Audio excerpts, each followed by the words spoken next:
안녕하세요. 아침의 광장 손지민입니다. 6.25 정전협정 70주년을 맞은 오늘 칠곡군 다부동 전적기념관에서는 이승만 트루먼 대통령 동상 제막식이 열립니다. 갈 곳을 찾지 못했던 동상이 지역으로 오게 된 배경과 기념사업을 두고 찬반과 논란이 이어지는 이유를 오늘 두 기자의 시선 100대 1000에서 짚어봅니다. 현장 리포트에서는 안심 창조밸리 연생태관 소개합니다.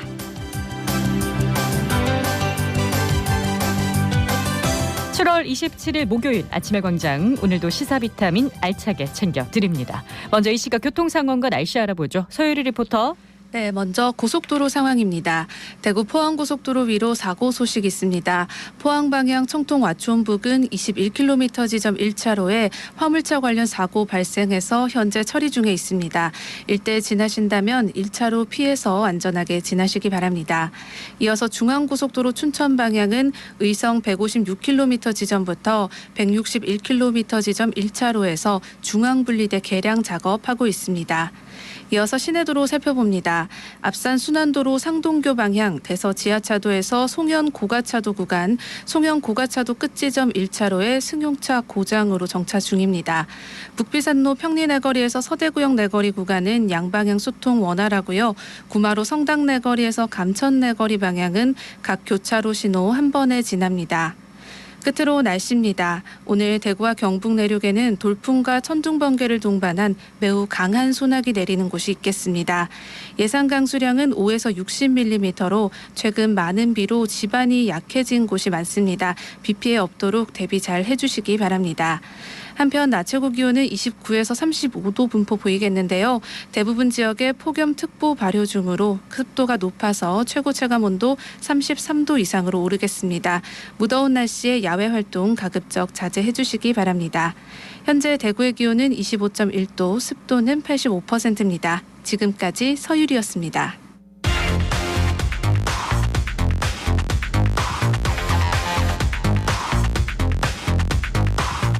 빠르고 정확하게, 명쾌하고 날카롭게 대구 경북의 오늘을 보는 KBS 대구 아침의 광장과 함께하고 계십니다.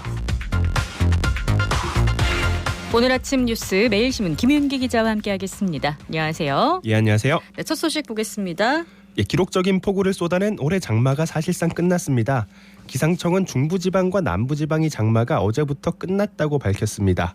올해 장마는 남부지방 기준으로 지난달 25일 시작돼서 한 달 이상 이어졌습니다. 시작일과 종료일 자체는 평년과 큰 차이가 없었지만 강수량은 기록적이었는데요.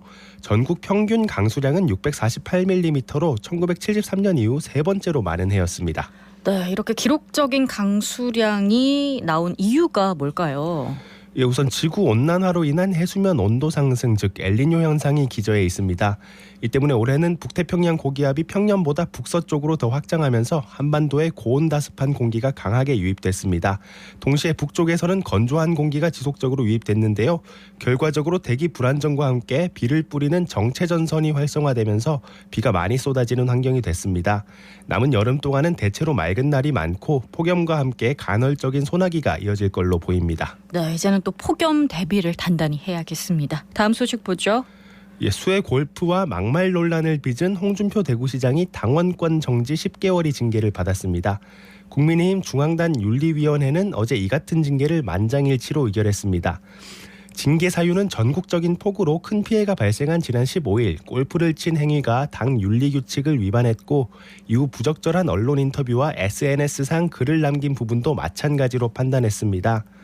윤리위는 이날 징계 대상이 된 경위나 의도, 사회적 파장을 고려했고 이후 홍 시장이 사과나 수해복구 활동, 그리고 국가와 당에 대한 기여도, 유사 징계 사례와의 형평성을 종합적으로 고려했다고 밝혔습니다.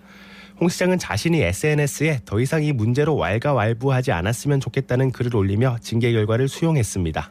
네, 홍 시장 이제 사과도 했고 수해 지역에 봉사를 가서 자숙하는 모습을 보였는데도 결국 중징계를 받았네요. 당내 유력 정치인으로서 불필요한 무리를 일으킨 책임이 무겁다고 본 것 같습니다.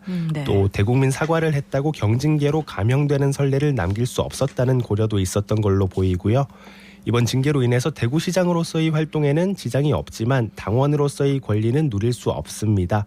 이제 내년 봄까지 총선 국면이 전개되는 과정에서 홍 시장이 영향력이나 발언권이 축소될 수밖에 없을 것이란 전망이 나옵니다. 네, 대구시정에는 차질이 없어야 될 텐데 지켜보겠습니다. 다음 소식은요.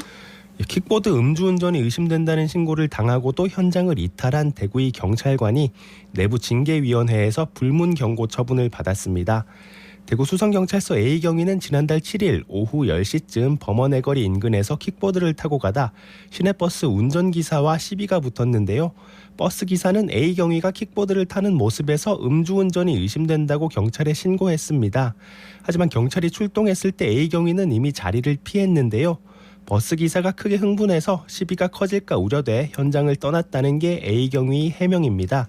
또 다음 날 아침에 킥보드 운전자가 A경위인 것을 확인한 경찰은 이날 오후 6시에야 A경위 음주 측정을 해서 봐주기 논란을 빚었습니다. 네, 징계 결과가 이렇게 나온 이유는요?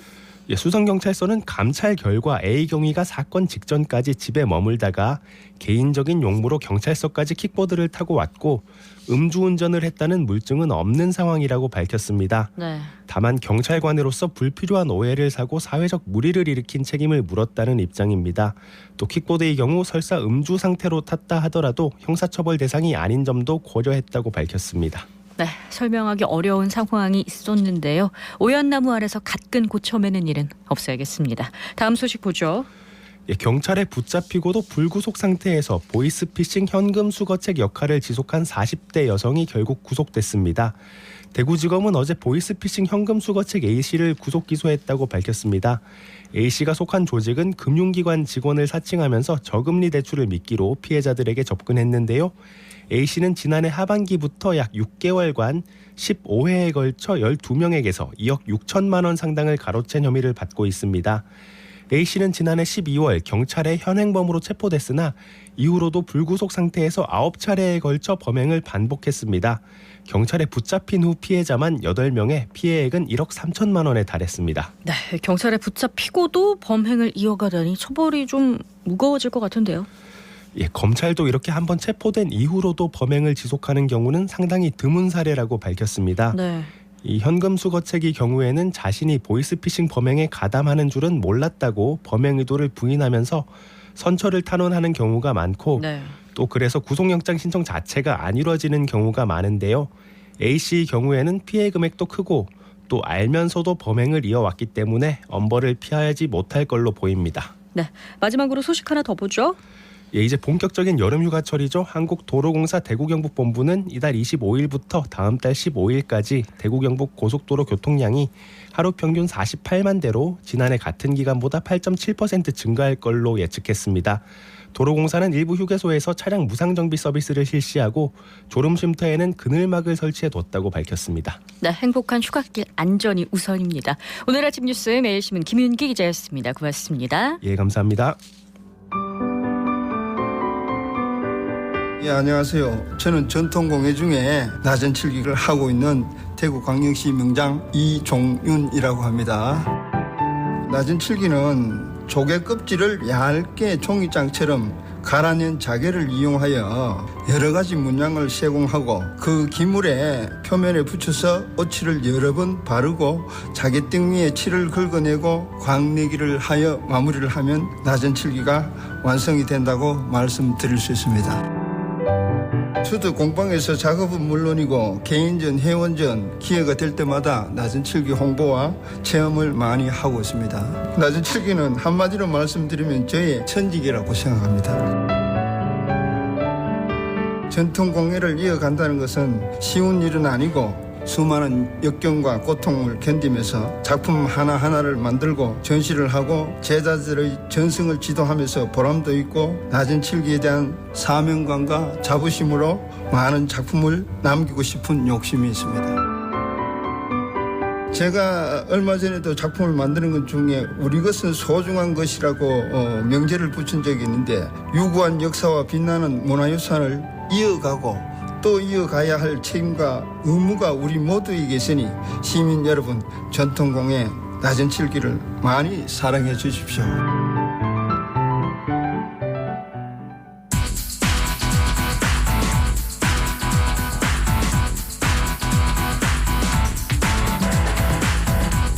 지역 현안을 보는 눈은 넓고 분석은 깊이 있습니다. 두 기자의 시선 100대 1000. 경향신문 백경열 기자, 뉴스민 천용길 기자와 함께합니다. 안녕하세요. 네, 안녕하십니까. 네, 오늘은 우리 지역에 세워진 백선엽 장군과 이승만 전 대통령의 동상을 바라보는 엇갈린 시각을 이야기해 볼 텐데요. 먼저 한국전쟁 정전협정 70주년에 맞은 오늘 그 의미를 하나마디씩 좀 짚어주시겠어요? 네, 이게 정식 명칭은 국제연합군 총사령관을 일방으로 하고 조선인민군 최고사령관 및 중국인민지원군 사령원을 다른 일방으로 하는 한국 군사 정전에 관한 협정입니다. 네. 이 두 가지가 좀 눈에 띄는데요. 이 한 가지는 이 정전 협정을 체결하는 주체 중에 한국군 사령관은 없습니다. 그러니까 정전 협정 당시에 우리 국가 원수가 함께 정전 협정에 협상 사인을 테이블에 한 게, 못 앉았다. 네. 이 이야기는 우리가 만약 완전히 이 전쟁을 끝내고 싶으면 우리 정부뿐만 아니라 다른 주변국들과 함께 논의를 해야 된다라고 하는 현재적 상황을 좀 볼 수가 있고요. 또 한 가지는 우리가 어린 시절 보면 휴전이라고 많이 불렀는데 네. 어느 순간 보면 갑자기 정전이라고 하는 표현을 씁니다. 뭐 이유 중에 하나는 이 정전이라고 했을 때 마치 전쟁이 중단된 것 같은 느낌이 들기 때문에 당시 협정을 체결한 당시에는 이 북진 통일을 좀 이룩하자라고 하는 차원에서 휴전을 썼다가 현재는 이 정전을 쓰고 있다라는 이 이야기를 좀 드리고 싶습니다. 네, 뭐 정 기자도 언급을 했지만 지금 우리의 좀 현실을 직시할 필요가 있다고 봐요. 저는 전쟁을 쉬고 있는 상태의 분단 국가라는 우리의 현실을 좀 직시를 했으면 좋겠는데 네. 이게 그 70주년을 맞아서 평화의 의미와 필요성 여기에 대해서 좀 다시 생각해보는 계기가 됐습니다. 이거 정전 상태가 지금 70년간 이어진 거잖아요. 근데 지금 보면은 한반도를 둘러싼 긴장 상태가 점점 더 심화되고 있는 네. 모습이거든요. 뭐 지금 윤석열 정부는 힘을 토대로 해서 평화를 여기에 이룩하겠다 이런 걸 좀 강조를 하고 있는데 평화 구축을 위한 좀 유화적인 노력은 거의 보이지 않는 것 같아서 좀 안타깝다는 생각이 들고요. 네. 국가는 평화 위에 존재할 수 있다라는 걸 좀 강조를 하고 싶습니다. 네, 시민들이 바라는 것이 평화가 아닐까라는 생각이 드는데요. 자, 오늘 7곡의 다부동 전적기념관에서 이승만 전 대통령, 해리 트루먼 전 미국 대통령의 동상 제막식이 열리는데 우여곡절이 많았죠. 네, 사실 이 동상이 만들어진 것은 2017년 4월이었습니다. 네. 하지만 어느 곳에서도 좀 받아주지 않으려고 하다 보니까 갈 곳이 없어졌는데요. 경기도 파주시에 보관되고 있다가 동상 건립 추진 모임 쪽에서 경상북도에 찾아가 설치 협조를 요청한 겁니다. 네. 결국 7곡 다부동 전적기념관에 동상을 세우기로 하고 지난 6월 16일에 옮겨져 왔습니다. 네. 그동안은 천으로 덮어두고 공개를 하지 않았는데 오늘 10시 30분에 공식 제막식을 열게 됩니다. 네, 지난 5일이었습니다. 다부동 전적기념관의 그 백선엽 장군 동상 제막식은 먼저 했습니다. 네. 이때 그 두 동상의 공개를 좀 검토를 했지만 이 정치적 갈등을 좀 우려해서 연기를 했다고 하는데요. 오늘로. 그렇군요. 당시 이철우 지사는 이승만 동상을 만든 독지가가 이렇게 얘기했다고요. 3년을 헤매다 찾아와서 왜 이런 그 어른들이 갈 데 없는 나라가 됐느냐 이렇게 말씀을 하셨다면서 경북으로 오게 된 배경을 좀 언급하기도 했습니다. 네. 경북도는 경북 영덕과 칠곡 두 곳을 제시를 했고 최종적으로 오늘 그 칠곡 다부동 전적기념관에 동상을 세우기로 결정한 겁니다. 네, 이승만과 트루먼 전 대통령을 어떻게 볼 것인가 이 공과를 놓고 후대와 역사의 평가가 좀 극명하게 갈린 이유를 짚어볼까요? 네, 뭐 한국 현대사에 있는 그대로를 좀 보여준다고 볼 수 있겠습니다. 네. 어떤 쪽은 건국 대통령이다. 어떤 쪽은 이 독재자다라고 네. 평가를 하는데 먼저 이 건국 대통령이라는 평가에 대해서 좀 살펴보면 네. 이승만 전 대통령이 초대 대통령인 것은 사실입니다. 하지만 이 건국이라고 하면 나라를 세웠다라고 하는 건데 이 대한민국은 누군가가 주도해서 세운 국부가 있는 나라가 아니라 민주공화국이지 않습니까? 네. 일제강점기에 항일운동을 벌인 인사인 것은 또 분명하지만 혼자가 아니라 수많은 독립운동가들과 함께 이 대한민국 임시정부에서 이 정부 수립까지 한 독립운동가라고 평가하는 게 좀 적절할 것 같고요. 우리가 이 국가의 건국을 한 북한은 좀 아니지 않습니까? 한 명의 지도자가 모든 걸 했다. 또 여기다가 4.4.5 개헌이나 보도연맹 등 한국전쟁 전후 민간인 학살 또 3.15 부정선거로 이 4.19 혁명으로 물러난 이 독재자라는 것도 역시 역사적 사실입니다. 이 평가가 갈리는 이유는 이승만 전 대통령 그 자체보다는 현재 정치적 상황 때문이 아닐까 싶습니다. 네. 트루먼 전 대통령 같은 경우에는 사실 뭐 한국과 일본의 운명에 좀 큰 네. 영향을 미친 인물로 보여지는데 트루먼은 아시는 분 많으시겠지만 일본의 원자폭탄 투하를 최종 승인한 네네. 인물입니다. 그러니까 한국 전쟁이 발발하자 미국의 이제 참전을 또 신속하게 결정해서 이 한반도의 운명을 바꾸기도 한 전 대통령인데요. 사실상 한반도 분단을 좀 설계했다고 볼 수 있는 만큼 한국인의 삶에 가장 큰 영향을 미친 인물입니다. 네. 미국 내에서는 그 제2차 세계대전 종결과 전후 질서 확립 그리고 뒤이어 나타난 소련 공산주의의 공격적인 팽창에 좀 성공적으로 대응했다 이런 평가를 받고요.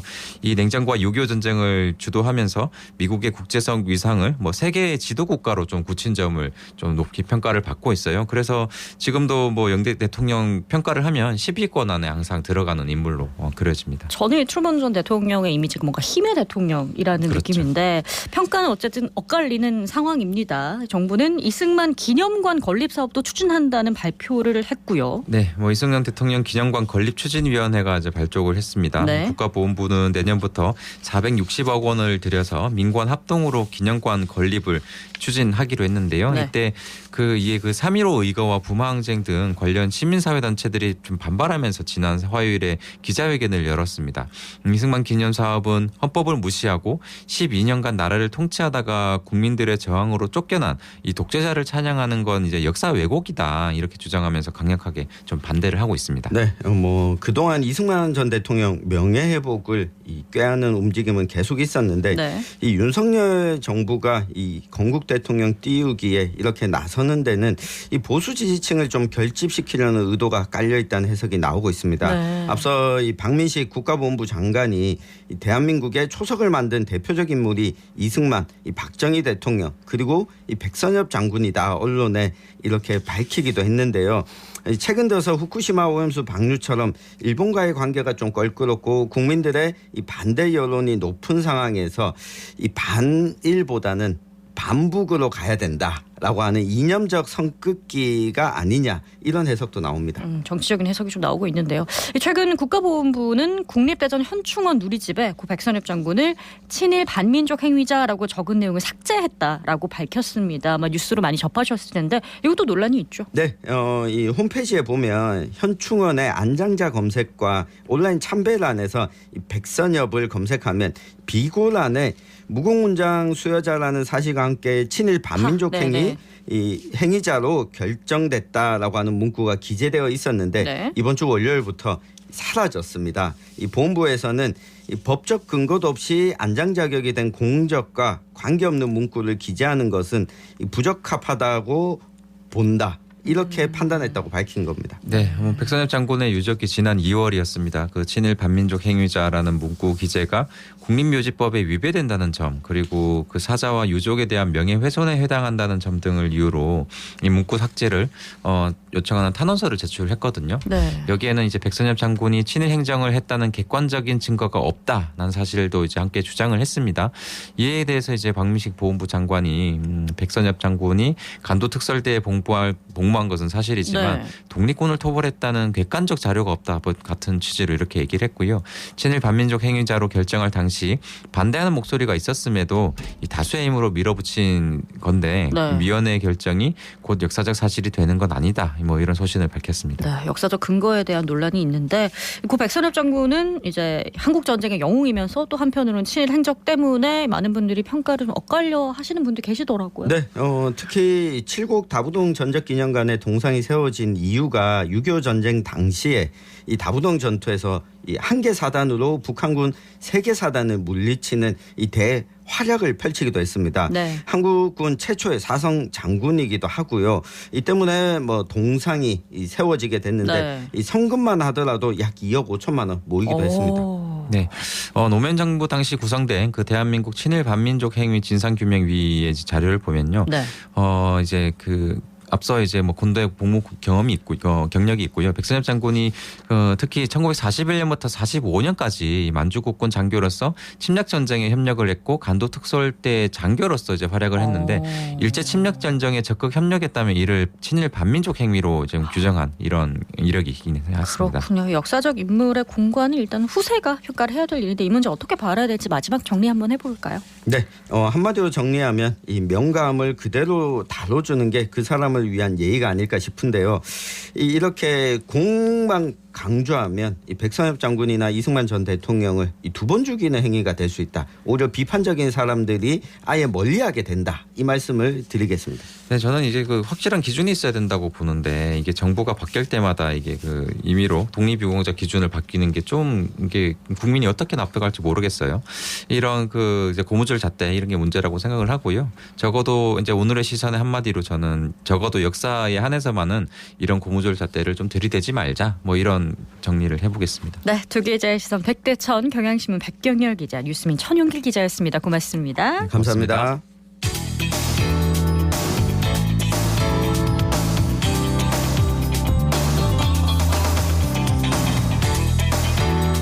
대구 동구 반야월 지역에는 금호강을 끼고 있는 국내 최대 규모의 연꽃 단지가 있는데요. 이곳에 연생태관 체험 프로그램이 운영되고 있다고 해서 현장을 서하나 리포터가 소개합니다. 네, 연생태관은 전국 최대 연근 생산지인 반야월 연근단지 내에 위치하고 있는데요. 이곳에서는 활짝 핀 연꽃을 볼 수 있고 연근을 활용한 체험 프로그램에도 참여할 수 있습니다. 제가 방문한 날은 유아들이 연생태관을 찾아 즐겁게 프로그램에 참여하고 있었는데요. 현장으로 가보시죠. 여기가 연못이야. 연꽃도 살고 물고기도 살지. 그지? 자, 그리고 연못 안에 뭐가 보여요? 물고기만 보여요? 이 물속에는 아주 많은 친구들이 살고 있어요. 자, 여기 꽃이 있지? 이게 임금님 꽃이래. 이것을 수련이라고 하는데 물 위에 떠있지, 그지? 작은 물고기들이 저 밑에서 집을 짓고 산대요. 물을 밀어내서 물을 깨끗하게 해줘요. 무슨 꽃이지? 연꽃이고 이거는 녹색의 이 커다란 잎이 있어. 이게 무슨 잎? 연잎. 연잎이죠. 그리고 얘들아, 연거는 어디 있어? 근데 왜 안 보여? 물속 안에 헐묻혀 있어. 우와, 대단해. 여러분, 식사 예절 알죠? 식사 예절이 있듯이 참하실 때도 예절이 있습니다. 네, 잘 마시겠습니다. 감사합니다. 우리 친구들도 엄마가 맛있는 밥을 주시거나 선생님이 맛있는 음식을 주시면 항상 음식을 주신 분한테 감사의 표현을 해야 돼요. 연못에서 아주 다양한 활동을 할 수 있는 프로그램이네요. 네, 맞습니다. 체험 프로그램으로는 연근 압화공예, 연근 스탬프 찍기, 연근 비누 만들기, 연근차 예절 교육, 그리고 연대잎 유약 도자기 체험 등이 진행되고 있는데요. 네. 연생태관 체험에 참가한 어린이집 선생님과 아이들의 이야기 전해드립니다. 푸른 어린이집 교사 김혜화입니다. 작년에 저희가 연생태관 견학을 왔었는데 너무 유익한 체험들이 많아서 다시 오게 되었고 지금 이렇게 체험을 하게 되었습니다. 오늘 연 갤러리에 가서 이제 포토존에서 사진도 찍어보고 그다음 여기 연생태관에 와서 그 연근으로 만든 연근차를 마셔보는 다도 예절을 배워보았습니다. 여기 계신 분들이 너무 유익하게 수업도 잘해주시고 그리고 아이들이 직접 체험할 수 있도록 활동을 준비해 주셔가지고 이제 편안하게 활동에 참여할 수 있어서 제일 좋은 것 같고요. 저도 이제 아이를 키우는 엄마이다 보니까 이렇게 견학으로 왔지만 저희 아이들을 데리고 와서 같이 체험을 해보는 것도 되게 유익할 것 같습니다. 네, 푸른 어린이집 최지안입니다. 불이랑 연근이랑 연꽃 봤어요. 차 엄청 맛있었어요. 차 마시는 게 제일 재밌었어요. 여기 와서 체험하니까 좋아요. 다음에 엄마 아빠랑도 오고 싶어요. 6살 최승빈이입니다. 차도 마시고 과자도 먹고 연꽃도 보고 재밌었어요. 분홍색 연꽃이랑 하얀색 연꽃이 너무 예뻤어요. 연근차가 너무 맛있었어요. 계속 오고 싶을 것 같아요. 연꽃을 직접 볼 기회가 사실 쉽진 않은데 지금은 연꽃 개화철인가 봐요. 네, 맞습니다. 7월과 8월은 연꽃이 만개하는 시기인데요. 이 시기에 안심창조밸리에 방문하면 활짝 핀 연꽃을 볼 수 있습니다. 연생태관 체험은 사전 신청을 통해 참가할 수 있는데요. 어떻게 운영되고 있는지 담당자를 통해 더 자세히 들어봤습니다. 동구 도시재생지원센터에서 근무하고 있는 신현수 연구원입니다. 지금 방문하신 이곳 안심창조밸리는 전국 최대 연근 생산지인 반야월 연근 재배단지 일원을 친환경 생태 문화공간으로 조성하기 위해 2016년부터 도시재생 사업으로 대구 동구청에서 실시한 사업입니다. 신청 대상은 유치원생인 4세부터 성인까지 모두 가능합니다. 다만 10명 이상 단체로 신청하시면 되고 최대 60명까지 운영이 가능합니다. 신청 방법은 동구 도시재생 지원센터 홈페이지에 접속하셔서 접수해 주시면 됩니다. 체험 일정은 11월까지 선착순 30회로 운영될 예정입니다. 체험 시간은 오전 10시에서 12시 혹은 오후 1시에서 3시 중 선택하시어 신청하시면 됩니다. 7월에서 8월은 연의 개화 시기입니다. 연생태관에 방문하시면 우아한 자태를 뽐내는 연꽃의 아름다운 자태를 감상할 수 있습니다. 이와 더불어서 연생태관을 시작으로 조성된 안심연꽃단지 산책로를 둘러보시면 만개한 연꽃 군락과 생태식물들을 관찰하실 수 있으십니다. 안심창조밸리가 전국을 대표하는 연꽃 생태관광지로 성장할 수 있도록 더욱 노력하겠습니다.